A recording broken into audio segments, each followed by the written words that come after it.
नमस्कार दोस्तों। पतंजलि एक ऐसा नाम जो सुनते ही हमारी आंखों में बस एक ही चेहरा नजर आता है, परम पूज्य योग गुरु स्वामी रामदेव जी का। लेकिन पतंजलि कौन थे, उनका जन्म किस प्रकार हुआ, व्याकरण की रचना उन्होंने किस प्रकार की, योग में उनकी क्या भूमिका है, आज इन सभी बातों के बारे में मैं आपको बताऊंगी। पतंजलि कौन है? ऐसा कहा जाता है कि भगवान शिव ने ब्रह्मा, विष्णु समेत सभी देवी और देवताओं को अपना नृत्य देखने के लिए बुलाया था। सारे अतिथियों ने जब अपना अपना स्थान ग्रहण कर लिया तो भगवान शिव ने सम्मोहक नृत्य तांडव नृत्य शुरू किया।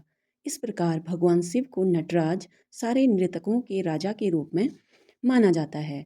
भगवान विष्णु अपने आसन पर बैठे थे, जो आदिशेष अर्थात सर्पों के देवता के नाम से प्रसिद्ध हैं। नटराज भगवान शिव ने अपने शरीर का कलात्मक प्रदर्शन आरंभ किया और जब भगवान विष्णु का आंतरिक शरीर न केवल भगवान शिव की लय के साथ थिरकने लगा, बल्कि भारी और भारी होता चला गया। इससे आदिशेष का दम घुटने लगा और वह लगभग मूर्छित होने की दशा में आ गए।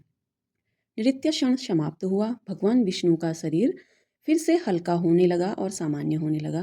भगवान विष्णु में आए इन आश्चर्यजनक परिवर्तनों से आदिशेष चकित हुए और अपने स्वामी से इन विस्मरणकारी परिवर्तनों का कारण पूछा। भगवान विष्णु ने आदिशेष से कहा कि हे भगवान, शिव की कृपा और सुंदरता प्रदर्शन के स्वरूप ने उनके शरीर और भावों में इस प्रकार परिवर्तन किए। नृत्य में अपने स्वामी को इस अभिरुचि से प्रभावित होकर आदिशेष ने निवेदन किया कि उन्हें नृत्य की इस कला को सीखने की अनुमति दी जाए, जिससे कि वे अपने स्वामी को प्रसन्न कर सकें। भगवान विष्णु आदिशेष के विचारों से प्रसन्न हुए, किंतु मौन रहकर चिंतन करने लगे। फिर उन्होंने आदिशेष से कहा कि भगवान शिव उनकी इच्छा पूर्ण करेंगे यदि वह उनसे जाकर निवेदन करेंगे। आदिशेष भगवान शिव के पास पहुंचे। भगवान शिव ने उनकी इच्छा पूरी की और आदेश दिया कि वह व्याकरण पर एक टीका की रचना करें और फिर नृत्य कला को सीखकर पारंगत हों। अभिभूत होकर आदिशेष साधना में जुट गए और यह पता लगाने लगे कि पृथ्वी पर उनकी जन्मदात्री अर्थात माता कौन होंगी।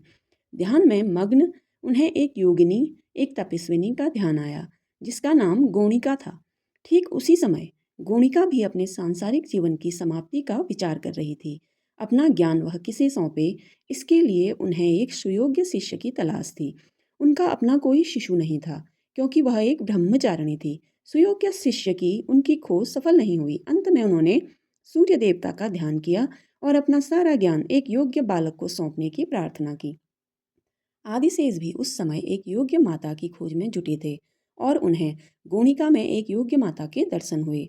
उनके लिए यह स्वर्ग से पृथ्वी माता की गोद में अवतरित हुए।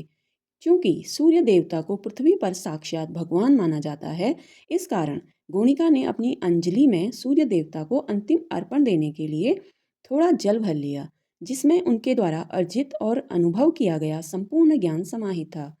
अपनी आंखें बंद कर उनका ध्यान करते हुए वह संपूर्ण जल अर्पण करने वाली थी। उनका मन पूरी तरह सूर्य देवता में डूब चुका था। प्रार्थना समाप्त होने पर उन्होंने आंखें खोली और जल के रूप में अपना ज्ञान अर्पण करने लगी। एक क्षण के लिए जब उन्होंने अपनी अंजलि में इकट्ठा जल को देखा, यह देखकर आश्चर्यचकित रह गई कि हथेलियों के बीच सर्प जैसा एक सूक्ष्म कीट तैर रहा है। उसमें देखते ही मानवीय रूप ले लिया। उस अत्यंत छोटे और मानवीय रूप ने गोणिका को दंडवत प्रणाम किया और अपने योग्य पुत्र के रूप में स्वीकार करने की प्रार्थना की। गोणिका ने उन्हें अपना पुत्र स्वीकार किया और पतंजलि नाम दिया। पद का अर्थ गिरता तथा गिरा हुआ तथा अंजलि का अर्थ है प्रार्थना के लिए जुड़े हाथ। इस प्रकार महर्षि पतंजलि का जन्म हुआ। पतंजलि जब बड़े हुए, उन्होंने व्याकरण पर भाष्य लिखा, नृत्य सीखा और उसमें पारंगत भी हुए। फिर उन्होंने स्वास्थ्य की दृष्टि से आयुर्वेद पर तथा जीवन की शैली के रूप में योग सूत्रों की रचना की।